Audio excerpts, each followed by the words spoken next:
The sky above you is a soft smear of gray cloudy, like someone forgot to finish the morning properly. The air smells of salt and ancient ice, the kind that creaks ever so slightly under your boots. You're somewhere along the shore of the day. Canadian Arctic, 19th century, give or take a few wool-lined generations. There's no welcome sign, no postcard stand, no coffee shop. Just wind, cold, and a vast powder blue sea strewn with chunks of floating memory. Your mittens are stiff with frost. Not stylish fleece gloves, the real deal. Stitched sealskin, slightly fishy, perfectly warm.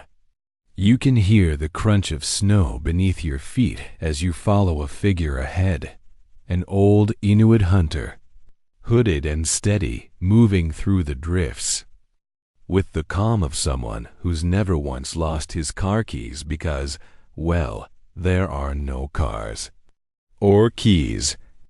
Just the rhythm of seasons and the smooth science of knowing where you are by reading a horizon the way some read novels. Slowly, deeply, and with alarming accuracy. Welcome to a world where maps aren't printed, folded, or GPS compatible. There, carved from driftwood, yes, wood, smoothed by sea and hand, shaped to mimic coastlines so perfectly you'd swear they could hum the shape of a bay.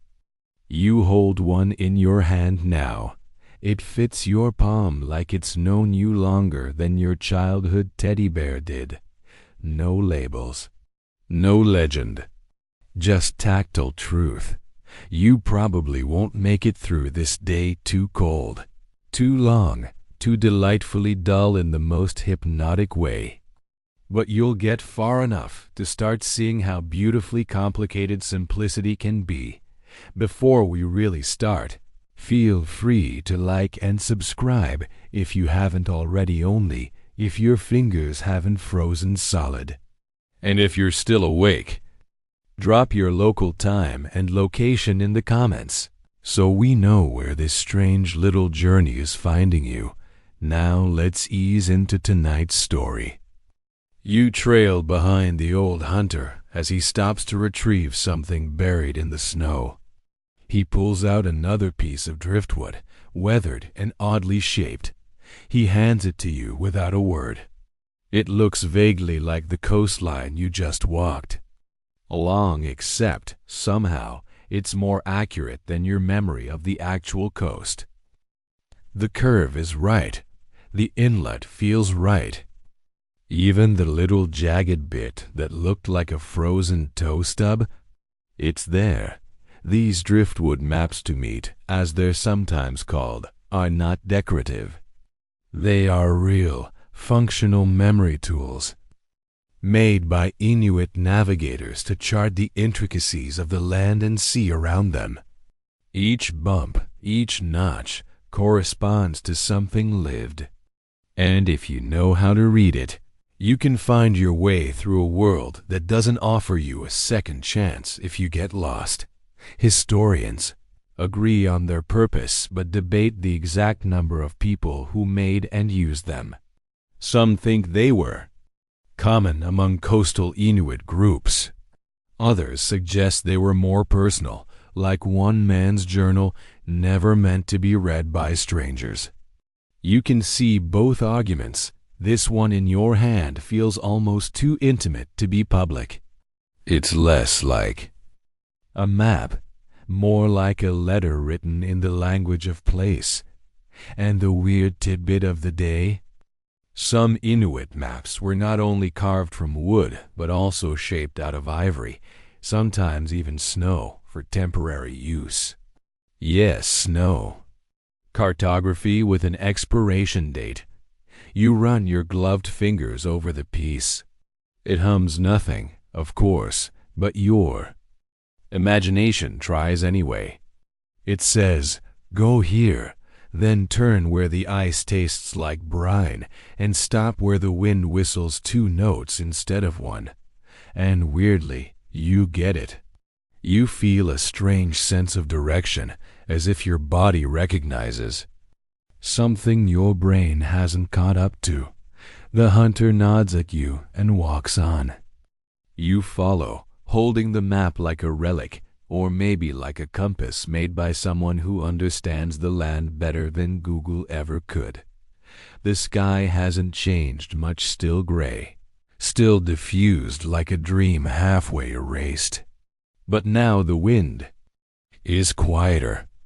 It's the kind of silence that makes you aware of everything else, the gentle crunch of ice, the slow scrape of your own breath, the faint whisper of a raven flapping far above like a gossiping grandmother.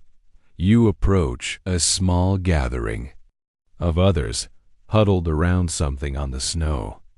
One of them is shaping another map, knife in hand, smoothing a long piece of driftwood with the kind of precision usually reserved for surgeons or very committed whittlers. His knife has a handle made of bone, carved with tiny, careful shapes. Maybe seals, maybe dancing ghosts. Hard to say. He doesn't look up as you approach, but he does angle the wood toward you. You see the coastline again, this time a different one. Smoother, more rounded, possibly farther south. The details are minimal but unmistakable. He pauses and gestures with the blade at a notch. It's meant to represent a place where the sea turns, where currents swirl, where the water thins to a whisper. You wouldn't know it just by looking, but he knows it by living, by remembering. These maps weren't meant to be laid flat or stared at. They were held in the hand, stroked, turned, and understood more by feel than by sight. And when you're traveling, by kayak in open sea, in fog, snow, or pitch black, that tactile memory becomes survival itself. This is where the dry humor kicks in. In a culture where temperatures often try to assassinate you and navigation could kill you quicker than a poorly tied sealskin boot, the people who lived here had one of the most minimalist, elegant map systems ever conceived. Meanwhile, your phone won't load a location if the signal drops by 1 bar. You sit down beside the man carving. He hands you another blank piece of wood.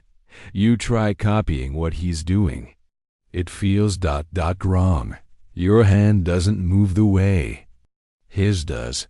Your cut looks more like a gash than a groove. He chuckles. Not unkindly. They say that among some Inuit groups, map-making wasn't just utilitarian, it was also a kind of family inheritance. Passed down like stories, not skills. One person's map could be recognized by their style, their favorite bends, even their preferred level of detail. A bit like how some people today have very recognizable handwriting or terrible PowerPoint slides. Historians still debate whether these wooden maps were commonly traded between families or held privately. Some think they may have doubled as storytelling tools. Others suggest they were used primarily in training young hunters, sort of a Driftwood driver's ed. And now the weird cultural tidbit for this stretch of ice. Some Inuit groups navigated, not by stars, but by listening to the way snow reflected sound. Yes, echo-based positioning. You'd think it was science fiction, but here you are, surrounded by people who trust the land more than they trust luck. The man takes back the knife gently and smooths out your clumsy cut. Then he points at a bay in the distance, framed by craggy ice and a flicker of sunlight that briefly pretends to be warm. He holds up the wood, his version of that bay, and compares. It's nearly identical, down to the peculiar hook at one edge. This is cartography without ink, geography without measurements. It's something deeper, more felt than known. You feel that creeping warmth in your chest, the kind that has nothing to do with the weather. You glance back at the first man you followed. He's further away now, a silhouette on the ice, still walking, always walking. So you get up. You pocket your blank piece of wood and follow the trail again, your own footprints starting to look a little more confident. A coastline waits ahead, curved just right.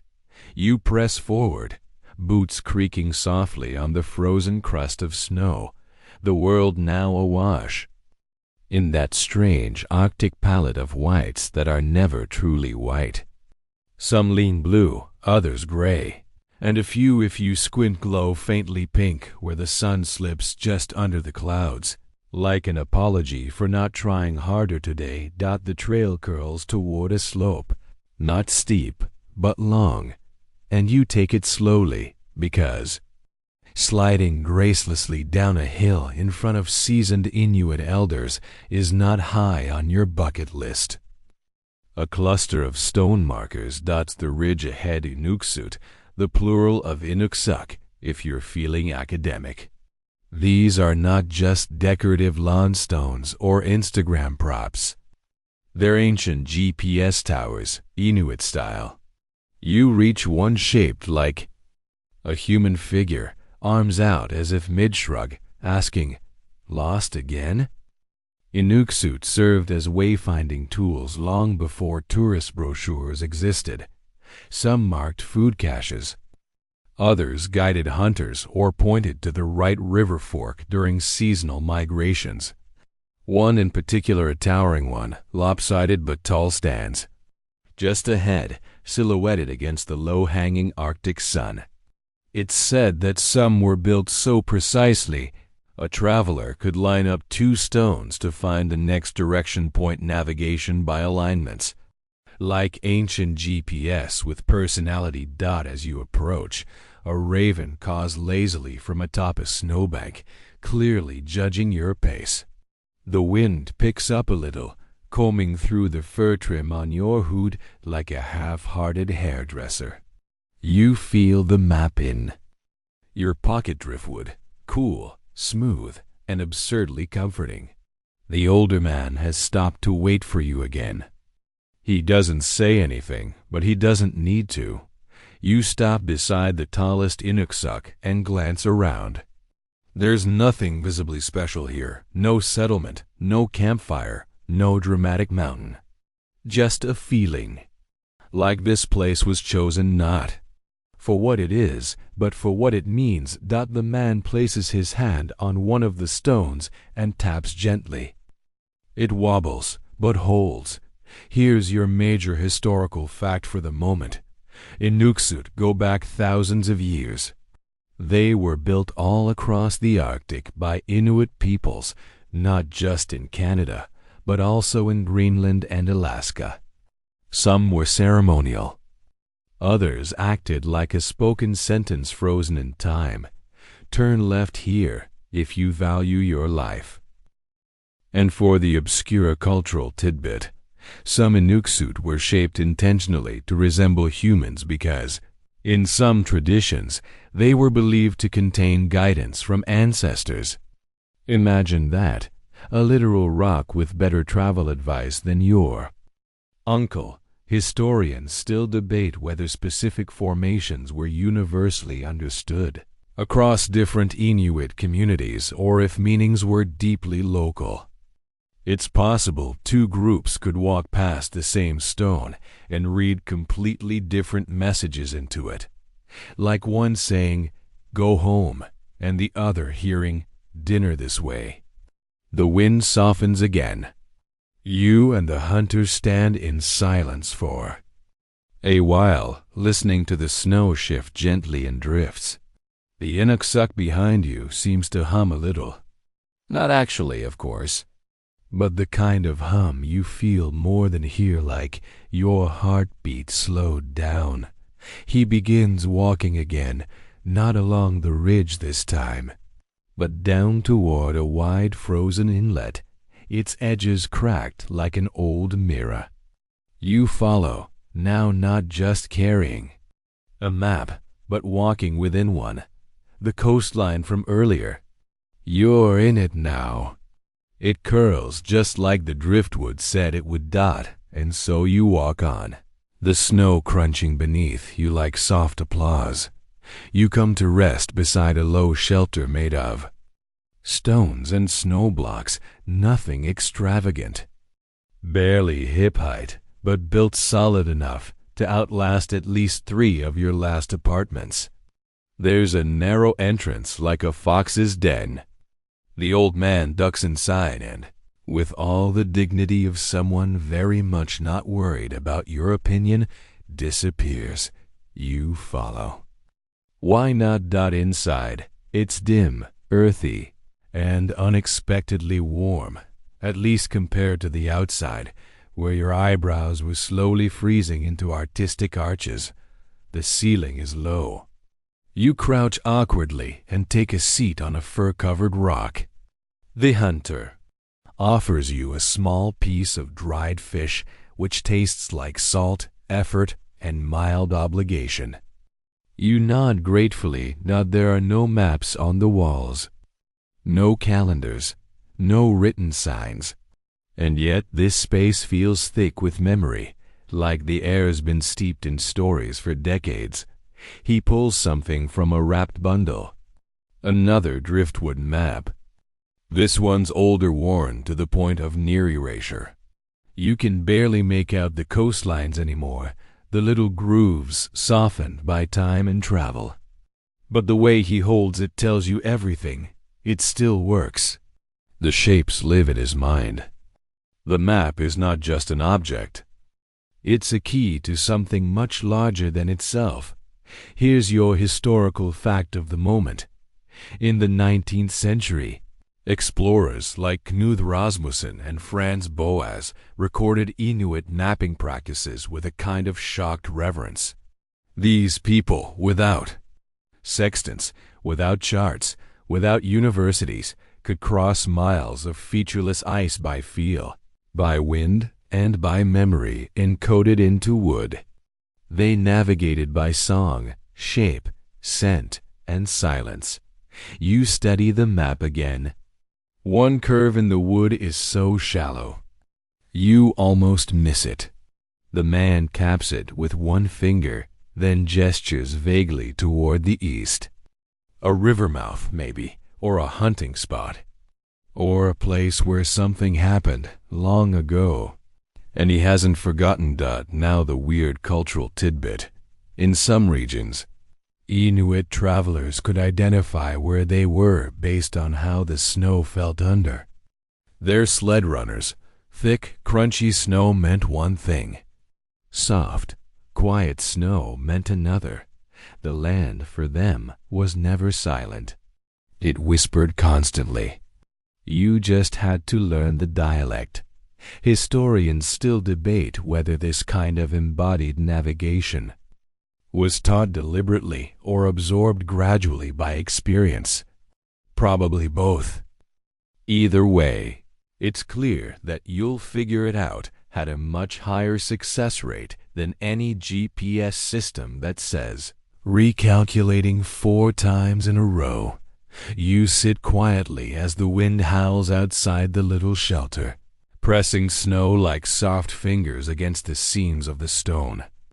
The fire crackles faintly, not flames, just a slow, smoldering heat. He hands you the map again, and this time you close your eyes as you run your fingers over the grooves. It starts to make a kind of sense. Not in the way a city street map does, not in terms of blocks or intersections, but in rhythm, in the way the curves echo the world outside. This map is meant to be moved through, not stared at. It's meant to live. Outside, a raven calls again, maybe the same one as earlier, maybe not. Either way, it sounds like it knows where it's going. And now, so do you. You leave the shelter just as the light begins to shift again. Arctic days don't progress like a normal day. They slide. They tilt. 1 minute you think it's morning, and the next, you realize it's somehow been late afternoon for 4 hours. The sky doesn't so much darken as it decides not to participate anymore. The air feels heavier now. Colder, yes, but also thicker, like it's holding something in it. You catch up to the old hunter again. He's walking at a pace that says he knows where he's going and doesn't feel the need to announce it. You follow, your breath visible in little gusts, like smoke signals for someone who isn't reading. You're walking on ice now, but the kind that groans underneath, not cracking, just making its feelings known. You pause. He doesn't. The ice creaks louder, and you begin to understand. This part of the journey isn't just about following the path. It's about trusting the map you can't see. Inuit hunters have long relied on the language of sea ice. Yes, language. There are dozens of words for different types of ice, and each one carries a different message. Some float, some anchor, some deceive. The old man stops near a patch of ridged ice and taps it with the handle of his harpoon. A hollow thump, not good.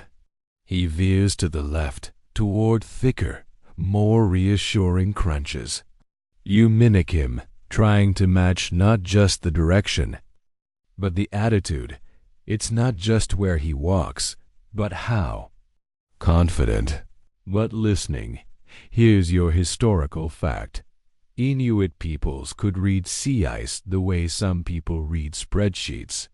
They could tell the difference between first-year ice and multi-year ice.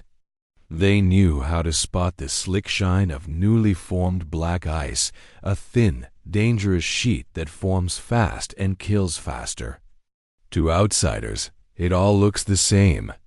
To them, it sings dot. And for your odd cultural tidbit, there's a known technique where some Inuit navigators would throw a small stone ahead and listen to how it skidded or echoed. The sound would reveal the ice's thickness or fragility. It's like sonar, but with more style. Historians still argue about just how this knowledge was passed down. Was it direct instruction? Intuition built from childhood? Probably both. Some say it bordered on mystical. Others insist it was just really refined science. The truth may lie somewhere in that slushy in-between space where knowledge becomes instinct. As you walk, you begin to notice how the landscape changes, not in big ways, but in subtle ones. The snow here has a grittier sound. The wind carries fewer flakes. The horizon no longer wavers, it holds steady. The Driftwood map in your pocket doesn't say anything, but you feel it warming slightly from your body heat. Or maybe from the part of your brain that's beginning to believe you can read without letters, navigate without street names, understand without speaking. You glance back, no footprints. The wind has erased your trail. You are now precisely where you are and nowhere else. No way back.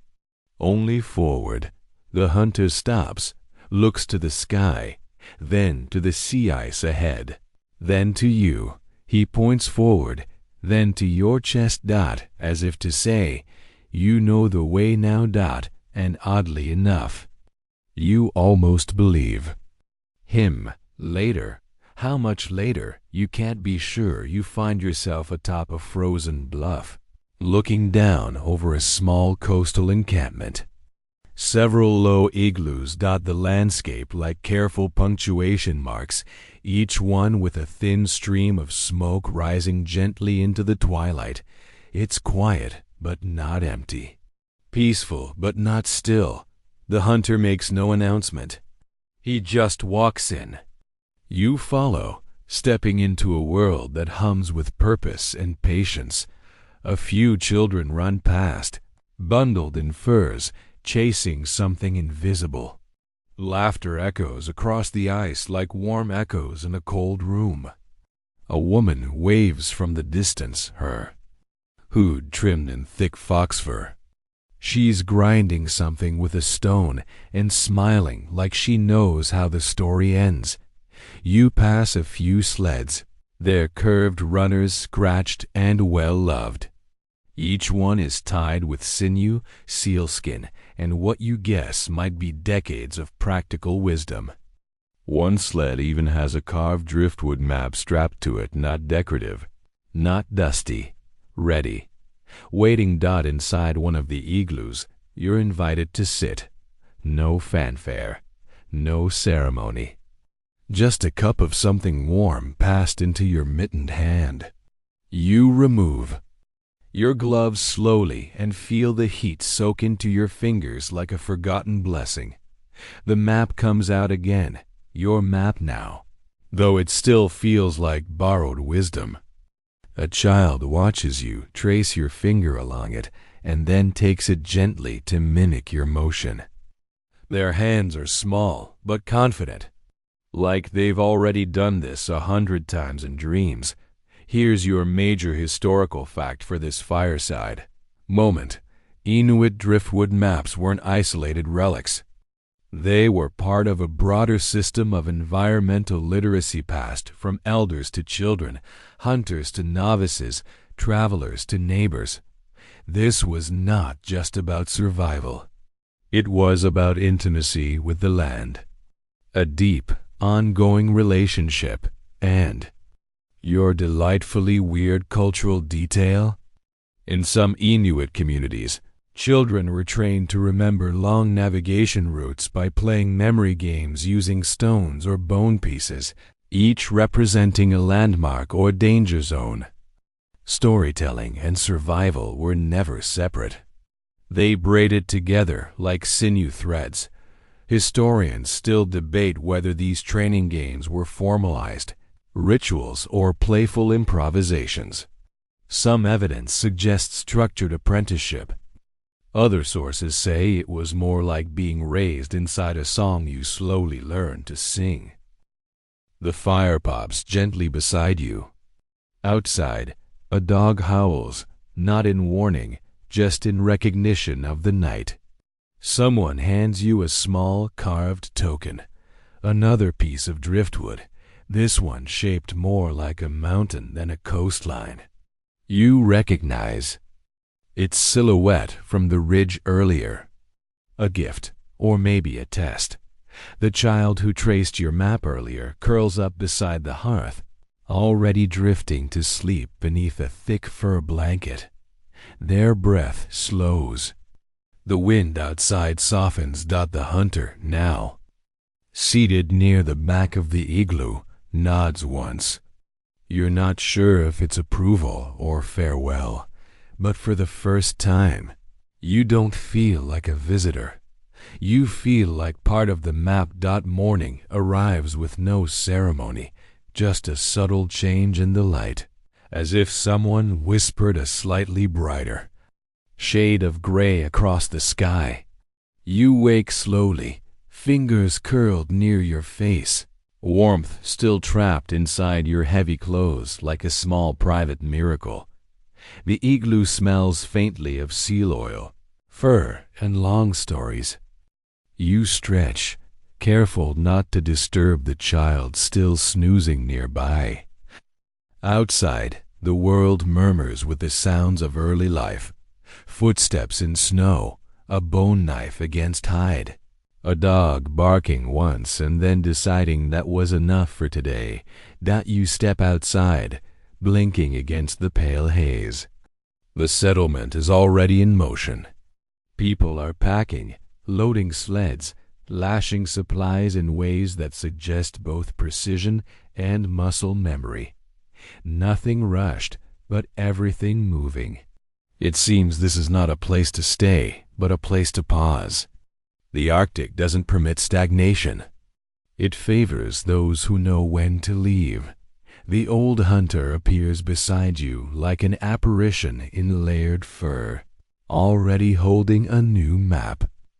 This one's long, narrow, and darker in tone, perhaps driftwood from a different current.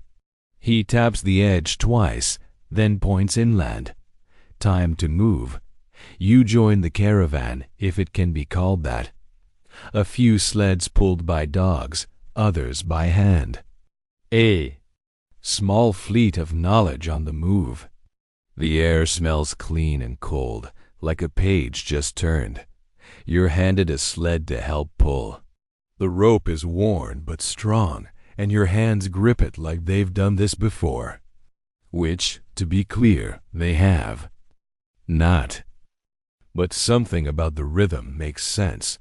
Here's your historical fact as you trudge along. Inuit sleds, known as kamudit, are architectural marvels of frozen engineering. No nails, no screws, just bone, sinew, and geometry refined over generations. Designed not only to slide efficiently over snow and ice, but also to flex, allowing them to absorb bumps and curves in terrain that would destroy a rigid frame. Now for your weird cultural tidbit. Inuit sleds were sometimes sprinkled with a thin layer of frozen fish oil to reduce friction. Yes, they literally greased the sled runners with seafood. You can't get much more local than that. As you move inland, the coastline disappears behind soft snow ridges. The air becomes quieter, as if even the wind has agreed to lower its voice. The map in your pocket still feels relevant, though now more like a memory than a tool. Ahead, new terrain waits and probably new wood to be carved. The hunter stops at a cluster of snow-covered boulders. He crouches beside one and clears it with a gloved hand, revealing deep grooves in the rock. Not writing exactly. More like symbols, markers, possibly an ancient version of what you now carry in your pocket. Historians still debate whether rock markings like these were formal maps or storytelling aids. Some call them petroglyphs. Others consider them mnemonic devices. Either way, they echo the same message. Someone was here before, and they paid attention. You run your fingers over the stone. It's colder than the wood, but somehow just as alive. The hunter watches, not unkindly, then points to the sun, or what? Passes for it here and sets off again. You follow. The sled behind you whispering its agreement with every soft scrape. Later, after hours of steady travel, the group halts at the edge of a frozen valley. Below lies a ribbon of silver that glints even under the dull sky, a narrow river, partially frozen, winding like a lazy question mark through the snow. The hunter gestures toward it, not down to it, but across. You understand. It's a crossing, but not a dangerous one. This is familiar terrain. The kind of place that exists on every map in this region, even the invisible ones etched into memory. You take a moment to rest. Leaning against your sled, a woman nearby unwraps a small parcel, dried berries, a sliver of preserved fish, a tight ball of something vaguely sweet-smelling. She offers you one. It tastes like smoke, ice, and patience. As the group prepares to descend into the valley, you notice a man tracing a map, not with a knife, but with a piece of charcoal. On hide, this is different, less tactile, more illustrative. The curves are still there, but this time they're accompanied by symbols, perhaps animals, perhaps campsites. It looks more like what you'd call a map. And yet, it still feels like a poem. Here's your historical fact. Some Inuit communities did produce drawn maps, especially when interacting with European explorers. These maps, sometimes sketched on paper, bark, or even snow, were often astonishingly accurate rivers, bays, islands, all correctly placed in proportion. Several survive in museums today, including maps drawn entirely from memory over cups of tea and very skeptical. British eyebrows. And now your weird cultural tidbit. Inuit drawings often include elements that aren't geographic, like an animal seen at a certain spot or the direction of a particular wind on a memorable day. Their maps weren't just about where, they were about what happened there. They were spatial journals. Historians still debate whether these drawn maps were meant to supplement or replace the carved ones. Some suggest they were adaptations for European understanding. Others think they represent a deeper tradition that was simply less portable. Driftwood floats. Hide must be carried. You move with the group down toward the river, the snow crunching again beneath your feet, though now it carries a different tune, lighter, airier, like a drumbeat under a soft blanket. The river crossing is simple. The ice near the banks is thick and trustworthy, and where the current moves beneath the middle, the group has already set narrow planks to bridge it. It feels like crossing from one world into another. And in a way, you are. The landscape changes after the river. The snow becomes finer, dustier. The wind shifts direction. Trees appear tiny, stunted things at first, but growing taller the farther you go. And then, by a fire that night, someone pulls a different kind of driftwood from the pile. It's not from the coast. It's from upriver. Different grain. Different voice. The hunter hands it to you. Your fingers recognize the grooves even before your mind does. The curve you walked this morning. The valley slope. The river crossing. It's all here, carved in fresh wood, still damp, still alive. You run your thumb along its edge and smile. The map is no longer a guide. It's a memory, and you're a part of it now. The fire has long since dimmed into a glow, the kind of glow that prefers not to be looked at directly. You lie on your back beneath a stitched hide roof, listening to the small creaks of a wooden sled settling in the cold.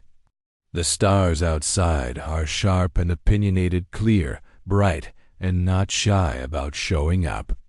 You wonder if they feel smug, knowing they've guided human travel longer than any compass ever has. Beside you, a few of the group are still murmuring softly, probably telling stories. Not the loud, exaggerated kind, but the kind passed down in whispers, where the pauses are as meaningful as the words. You catch a few phrases. One sounds like the name of a spirit who rides the northern lights. Another might be about a fox that turned into snow, or maybe just a really fast fox. Either way, it's not the content that matters, it's the cadence. Sleep drips from the rhythm like snow from a warming roof. In the morning, the group splits, not dramatically, just practical. Logistics. Some head west with one elder. Others, including the old hunter you followed all this time, begin to veer north. You stick with him, of course. Not just out of loyalty, but because the map in your mind now turns that way too. And here's your historical fact for the next stretch of trail. Inuit communication during long distance travel wasn't just oral, it also included the use of signal fires and eniksuk, arrangements to convey messages across time and space. Need to warn someone? Build a certain shape. Need to say, this way is safe. Stack it differently. It's slow motion texting if texting involves stacking. Rocks correctly and not autocorrect disasters. You come across one such Inuit later that morning. It's smaller than the earlier ones, but deliberate. One stone is flat, another narrow, with a third perched at an odd angle, like it's shrugging. The hunter studies it, then nods, shifting course slightly. You never find out exactly what. It's said, but you obey it anyway. Weird cultural tidbit time. Some Inuit were built not by people currently traveling, but by those long-gone ancestral waypoints that continued guiding descendants through the same routes, season after season.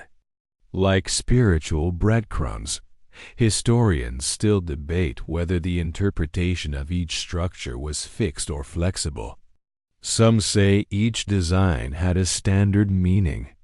Others believe the understanding evolved with each generation. One theory claims a certain Inuit in Nunavut has been rebuilt over 500 times, which frankly still beats your Wi-Fi router's reliability. As the group moves along, the landscape flattens. Wind-carved snow swirls and looping ridges, like someone dragged a giant comb through the world. And there, tucked beneath a bank of hard-packed snow, the hunter uncovers something that looks like a log. But when he brushes it clean, you realize it's another map. This one's different. It's burned, not damaged, intentionally marked. Small black scorches along one edge. He places it beside the carved map from earlier. Together, they form a pattern, a coastline, and a warning. The burns indicate places of thin ice, or storms past, or spirits best avoided. Suddenly, you realize the maps don't just show what is. They carry memories of what was, of what hurt, of what healed. You help pack them both carefully into a wrap of fur and oilcloth. Tonight, they'll ride beside you on the sled, tucked in like elders themselves. By afternoon, the sun has made one of its classic Arctic half-efforts, hovering low, stretching every shadow like taffy, then deciding that's enough work for one day. The horizon becomes gold for 20 minutes, then falls back into the now familiar hues of sleep, lavender, blue, and something best described as forgotten parchment. You're near the coast again, but this one feels different from the one you first walked. The wind has a saltier bite. The smell of kelp and fish carcass lingers in the breeze, carried inland by invisible currents. The hunter stops and signals toward a cove below. There are old kayak frames there, skeletal things made of driftwood and sinew, long since abandoned. They lie in the snow like sea creatures resting between lives. One still has a paddle beside it, half buried in frost. You climb down. The cove is sheltered from wind, and someone's built a small lean-to here. Inside, near the rear wall, are 3 more driftwood maps. Stacked, weathered, marked. Each map shows the same coastline yours, but each one is slightly different. One includes a small island that no longer exists. Another shows a river mouth that's shifted. The third has a jagged notch along a beach now smooth. Here's your historical fact. The Arctic coastline is in constant flux. Ice pushes land. Water reroutes it. Entire inlets can appear or disappear in a single season. That's why Inuit mapmaking was dynamic living. Maps were updated, recarved, passed down, and revised. Static maps, useless. Here, geography has moods. And your obscure tidbit. Some Inuit maps were tied to songs. Specific travel routes were remembered through melody and rhythm, each bend in a river or twist of a trail matched to a verse or drumbeat. Navigation by music. Eat Your Heart Out, Spotify. Historians still argue whether these Sung maps were purely mnemonic devices or if they carried spiritual meanings as well. Some researchers believe certain notes corresponded to animal encounters or weather patterns. Others suggest they simply made long journeys less lonely. In truth, both are equally valid and poetic. You sit beside the 3 driftwood maps, gently brushing snow from their grooves. The variations tell a story of time of shifting land, of memory sharpened by necessity. The hunter joins you and points to each one, then to the coastline behind you. He's showing you change, not mistakes, not errors. Adaptation. You carve your own groove later that night. Not to be clever, not to be right, just to remember. A new bay, formed by last year's flood. It won't last more than a few winters. But it matters now. And so it earns its place. In wood. In song. And now, in your hands, you wake to the sound of something soft being sharpened. It's the hunter again, sitting cross-legged near a low fire, honing the edge of a bone blade with the slow patience of someone who's never been in a rush, because nothing in this land rewards rushing. Outside, the wind is still asleep. Inside, the warmth feels borrowed but generous. The 3 older maps you uncovered yesterday are laid out beside the fire, arranged in a quiet row like guests who have already introduced themselves and are now politely waiting for tea. You sip something hot made from boiled lichen and snow, possibly flavored with a hint of seal fat, which you're honestly trying not to think about. Today is about teaching. The hunter doesn't speak, but his movements are unmistakably instructive. He takes one of the maps, points to a familiar curve, then stands and gestures toward the horizon, aligning the driftwood edge with the snowy coast. You follow. He places the wood against his palm and uses it like a lens, not to see through, but to see with. He slowly rotates it, tracing invisible paths between the land and the grain. You imitate him. It feels silly at first, like you're pretending to be wise. But then it starts to make sense. The way walking with a lantern in fog eventually reveals a path, one careful glow at a time. Your historical fact today: Inuit teaching methods were rarely formal. No classrooms, no chalkboards. Instead, instruction came by repetition, proximity, and permission. Children learned by doing, often without explicit commands. You watched. You tried. You failed quietly. Then you tried again. Your obscure cultural tidbit: in some communities, children were assigned temporary names tied to events like he who falls in river or sleeps past sun, not as punishment, but as playful reminders. These names could reflect navigational mishaps, creating gentle, living memories of how not to get lost. Call it loving sarcasm with a mnemonic bonus. Historians still debate whether these naming customs were entirely lighthearted or partially ceremonial. There's suggestion that some names stuck for life, while others vanished once the lesson was absorbed. Either way, imagine being 12 and forever remembered as Takes Wrong Bay. The hunter gives you a nod, barely more than a blink, and begins walking. This time you lead, not perfectly, not gracefully, but with conviction. You scan the snow, the sun, the map. You squint at a distant ridge and compare it to the wooden groove beneath your fingers. There, that's the angle. That's the rise. That's the memory dot, and when you point, he follows, just a few steps behind.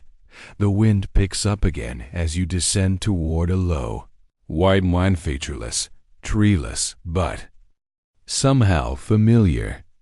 A line of snow dunes curves gently ahead, and somewhere in the distance, the sea murmurs. You hear something else too, drums, not real ones, not now, but remembered ones.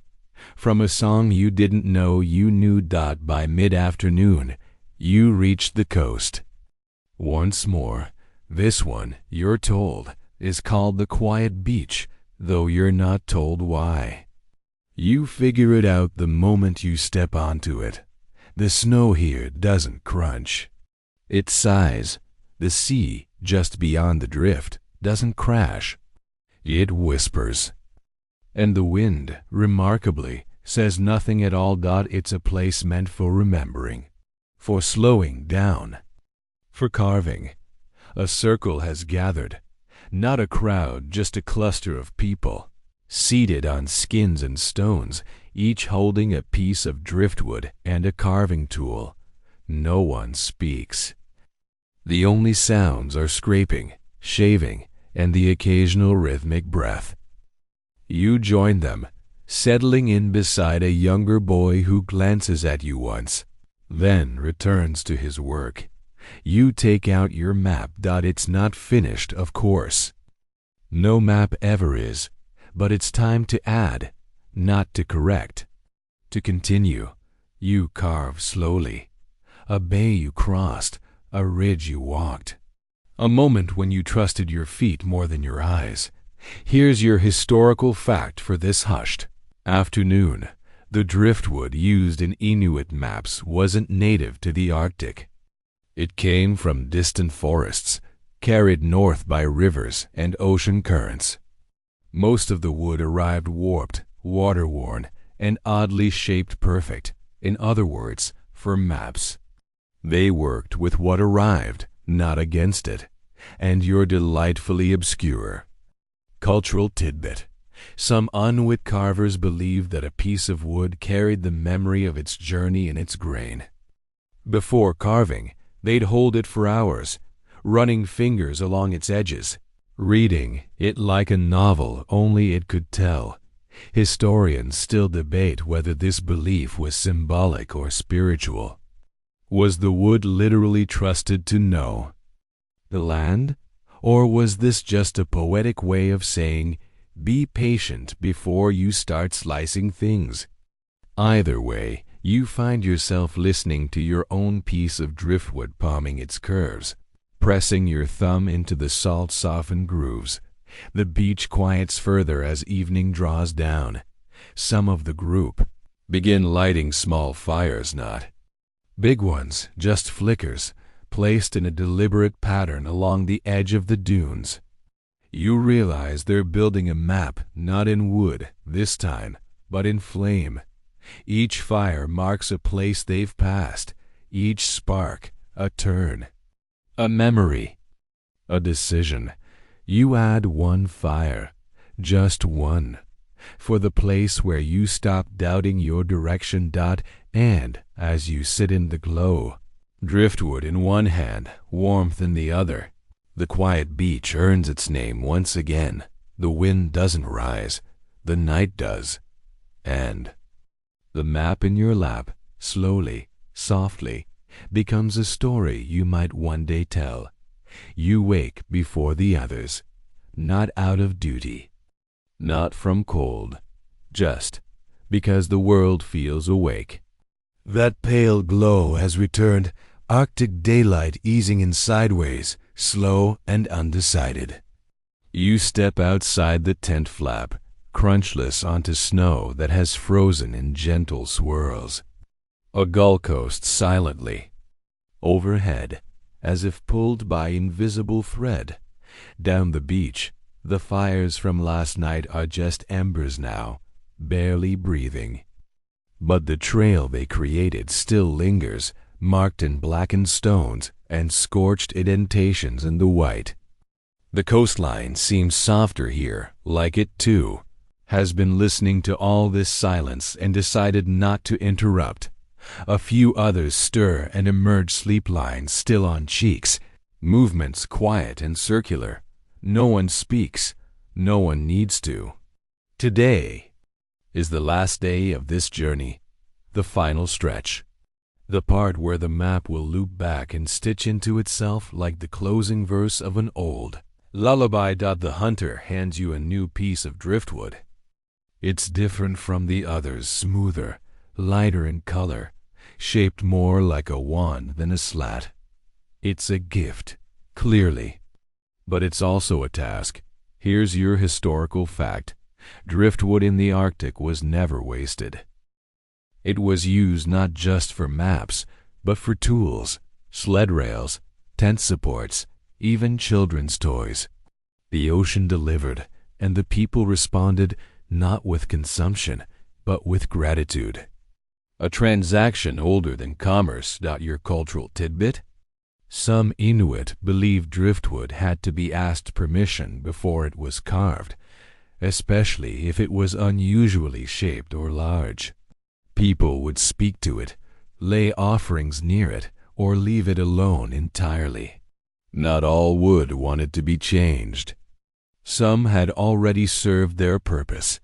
Historians still debate whether this was a spiritual ritual or a folk custom rooted in practical respect. Either way, it kept people from being careless. And in this climate, carelessness tends not to have a long shelf life. You hold your new piece of wood carefully. It feels dry, but not brittle, waiting, but not demanding. You don't carve yet. That will come later. For now you walk. The group moves along the beach, then turns up a narrow channel that threads inland between cliffs. The snow here is deeper, untouched, and lined with animal tracks you can't name. One set looks canine, another maybe a fox, or something pretending to be one. You recognize a bend in the land before it appears, a curve you felt in your fingers before, a gentle swoop on a map you once held, now reflected in the terrain like a remembered dream. When the group pauses for rest, you finally take your carving tool from your coat and press it into the wood. One long groove for the channel, a dot for the resting place, a short ridge for the way the cliffs lean inward here. Listening to your passage, the map is growing, and this one is yours. Not copied, not inherited. Earned. The final leg of the journey carries you through soft, rolling snowfields where the landscape opens like a book's last chapter. The wind now moves with you, not against. Even the dogs, those dignified, determined beasts, seem to sense the approaching conclusion, trotting slower, tails high but not tense. In the distance, you see it, a structure, not a village, not a shelter. It's a library. Or what passes for one out here. A circular arrangement of stones, each marked with driftwood slats tucked between them. Upright, weathered, some splintered, all carved. A map archive open to the sky, guarded by snow, whispered to by ravens. The hunter walks to the center and kneels. He unwraps the fur bundle from days ago and lays the earlier driftwood maps in a small notch in the stones, one at a time. Deliberate, reverent. You're invited to do the same. You pull your own map from your coat. You trace your finger once more across its shallow grooves, still remembering the rhythm of your steps when you made them. Then you place it in the stones. Not forever. Just for now. Here's your historical fact. Some Inuit communities had communal cache points, not just for food or supplies, but for knowledge. Collections of carved wood, bone, and stone were kept in known places passive. Libraries open to any traveler who understood the language of shape and line, and the weird cultural tidbit. Certain elders were known as map singers. These were people who could walk a landscape with closed eyes, narrating every twist and bay by memory alone, not from books, from breath. They would hum, chant, or murmur roots the way others might recite recipes or family trees. Historians still debate whether these individuals were trained or simply born into the role. Were they chosen? Or were they called by land or lineage or something even older? The group disperses gently. Some leave offerings, a sliver of dried fish, a stone smoothed by river ice, a seal bone carved with notches. You add one too. A small curl of bark you picked up 2 days ago. Meaningless, maybe, or maybe not. The wind circles the map circle like a curious child, lifting snow in little spirals. The sea, just beyond, sings softly into the cliffs, and for the first time, you feel it in your chest. Not just memory, not just movement. Belonging. Your journey has not ended. It has settled. It lives here now. In wood. In wind. And in you. You linger at the Driftwood archive longer than expected. Not because you're lost. On the contrary, for once in this quiet, snow-brushed world, you know exactly where you are. But something about this circle of maps, stones, and sea air keeps asking you to sit just a little longer. And so you do. The old hunter does not rush you. He stands by the edge, speaking with someone who arrived just now on a small sled, drawn by a single dog with eyebrows so expressive you're almost sure it's judging your posture. The newcomer lays down a new piece of wood, this one charred, chipped, but still intact. Another map joins the library. Another voice in the choir. Run your fingers over your own contribution again, now wedged neatly beside others. Your hand fits naturally between the grooves. Your thumb knows where to stop. The memory of snow against your boots has been turned into grain and line. You've turned walking into reading. Here's your final historical fact for this long, slow journey.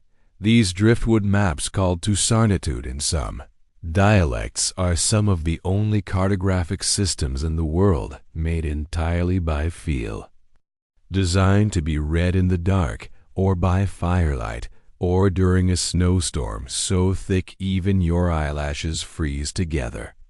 A form of navigation that trusts your hands more than your eyes. And your closing weird cultural tidbit. Some elders claimed they could recognize a map's carver just by touching the grooves. That each person carved with a certain rhythm, a personal style, like a signature or a fingerprint made of geography. Historians still argue whether that's a romantic exaggeration or a real sensory skill. One thing is clear: these maps are not anonymous. They are autobiographical landscapes. The wind begins to rise, but it carries no urgency, only ceremony. As if the coastline is bowing gently in return for all the footsteps that have shaped it. The hunter walks toward you. He holds no new map. He only points not to land, not to sky, but inward. The journey now is the kind that continues whether or not you walk. You stand, thank the wood silently, and begin to walk away from the archive. Not lost, not finished, but full. Now the journey slows. Your feet no longer crunch through snow, they simply drift. The land behind you hums with the quiet of remembered steps. Each ridge, each bay, each wind-shaped curve now lives somewhere in your breath, not as a destination, but as rhythm. As warmth the Arctic light softens once more, slipping into that silvery twilight that doesn't quite end or begin. The snow around you glows faintly, like old paper beneath candlelight. Shadows stretch long and slow, settling like sleeping dogs beside your path. Far in the distance, the sea sighs, its breath slow and even waves brushing the shore like a lullaby with no chorus, no rush, just endless refrains. A raven passes overhead, its wings carving arcs into the air. Black ink across a pale sky dot in your pocket. The last sliver of driftwood rests against your hand. You don't need to look at it anymore. It's already part of you now, carved into memory, etched into dream. The wind is calm again. The stories you've heard of burned maps, silent singers, frozen rivers, and songs that trace coastlines settle over your shoulders. Like a blanket made of weathered stories and slow understanding, you lie back in the snow, not cold, not heavy, just present. Above you, the sky softens. Stars blur into one another. Time slows. The last light fades. And somewhere, a map you made begins to sleep, curled safely in a circle of stones, held by the land that shaped it, humming a song only you can hear. You are still, and the journey? The journey is still with you. Drift now. Sleep. Let the wind carry your story gently into the quiet. Thank you for listening. Comment your location and local time. Where in the world are you dreaming from? If you enjoyed this slow walk through forgotten maps and sleepy landscapes, like and subscribe to help us keep telling these soft, strange stories. Good night.